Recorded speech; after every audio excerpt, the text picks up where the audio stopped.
যশোর ৫ মনিরামপুর সংসদীয় আসনের ধানের শীষের মনোনয়ন প্রত্যাশী জনাব কামরুজ্জামান শাহীনের পথসভায় হাজারো নেতাকর্মীর ঢল। পথসভা রূপ নেয় জনসমুদ্রে। আজ যশোরের মনিরামপুর উপজেলার ১২ নম্বর শ্যামকোট ইউনিয়নের চিনাটোলা বাজারে এই গণসংযোগ করেন জনাব কামরুজ্জামান শাহীন। সাথে ছিলেন ছোট ভাই জনাব মঈনুল ইসলাম মঈন।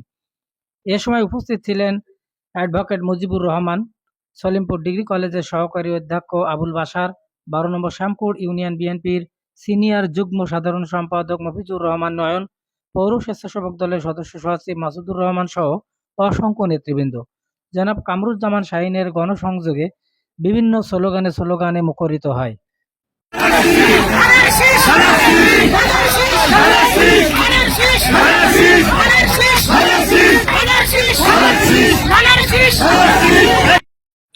এ সময় কামরুজ্জামান শাহীন উপস্থিত সাংবাদিক সহ সবাইকে ধন্যবাদ জানান। তিনি তার পিতা সদ্য প্রয়াত আলহাজ মোহাম্মদ মুসার স্বপ্ন পূরণে দলের কাছে প্রত্যাশা করেন। তিনি জনগণের কাছে জানতে চান তারা তার সাথে আছে কিনা।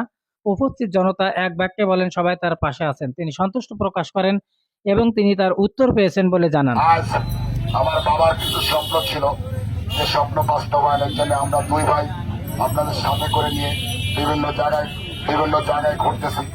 আমার বাবার একবার ইচ্ছা ছিল অন্তত একবার হলেও এমপি নির্বাচন করবে। জয় পরাজয় আল্লাহর হাতে, এটা মানুষ নির্ধারণ করতে পারে না। তো আল্লাহ হাতে দিয়ে আমাদেরকে নিয়ে গেছেন। তো আমরা দুই ভাই চেষ্টা করছি যে আমরা আপনাদের পাশে থেকে অন্তত আমার বাবার স্বপ্নটা পূরণ করতে পারবো কিনা, বা চেষ্টা করে দেখি পারি কিনা আপনাদের সাথে করে নিয়ে অন্তত এই দলের কাছে প্রত্যাশা করি। তো আপনারা যদি দল আমাকে যদি মনোনয়ন দেয় বা ধানের শীষের টিকিট দেয়, আপনারা কি সবাই একবারকে আমার সাথে থাকবেন? আমি আসলে আনসার উত্তর পেয়ে গেছি আপনাদের কাছ থেকে। তিনি নির্বাচিত হলে মনিরামপুরকে চাঁদাবাজ মুক্ত, মনিরামপুরকে মাদক মুক্ত করবেন এবং বাংলাদেশের মধ্যে মনিরামপুরকে একটি মডেল উপজেলা হিসেবে উপহার দিবেন। এই মনিরামপুর চাঁদাবাজ মুক্ত, এই মনিরামপুর মাদক মুক্ত ইনশাল্লাহ আমি সাইন করবো, এবং একটা বাংলাদেশের ৪৬৪ উপজেলার ভিতরে একটা মডেল উপজেলা আমি ঘোষণা করলাম যে এটা আমি করে যদি আমার আল্লাহ তৌফিক দেয়, আমি এটা মনিরামপুর মানুষকে করে দেখাবো। আমার ব্যক্তিগত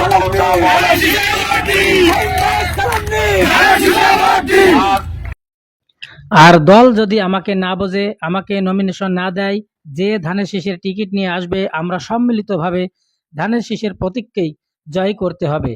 রাষ্ট্রীয় ক্ষমতায় যেতেই হবে, এর কোনো বিকল্প নাই। দল যদি আমাকে না বোঝে যে না আমি সাহেবকে আমার নমিনেশন হলো না, দলের পক্ষে থেকে যে ধানের শীষের টিকিট নিয়ে আসুক, আমরা সম্মিলিতভাবে একতাভাবে এই ধানের শীষ প্রতীককে আমরা জয় করব, এর কোনো বিকল্প নাই। কারণ দল রাষ্ট্রীয় ক্ষমতায় যেতে হবে, এর কোনো বিকল্প নাই। সঠিকভাবে নির্বাচনের মাধ্যমে ছাড়া পিছন থেকে নির্বাচন করার কোনো সুযোগ নাই। অর্থাৎ আগামীতে যে নির্বাচন আসতেছে, কঠিন একটা নির্বাচন, এই নির্বাচনে আমাদের মা বোনদের সবাইকে আপনারা দোয়ারে যে ভোট চান, আপনারা যারা পুরুষ আছেন, যাদের বোন আছে, যাদের মা আছে, আপনারা ভোট চান, ধানের শীষের ভোট চান। অন্য কারো ব্যক্তিগত ভাবে কারো ভোট চাওয়ার দরকার নাই। ধানের শীষ আমাদের দলের মার্কা, যেহেতু আমাদের ভোট একটাই চাওয়া, ধানের শীষ। পাশাপাশি এর বাইরে আরো কিছু কথা বলতে চাই। আমি আসলে এতিম সন্তান, আমার কিছু চাওয়া পাওয়া নাই। আমি আলহামদুলিল্লাহ আপনাদের দয়া আমি ব্যবসা বাণিজ্য করি।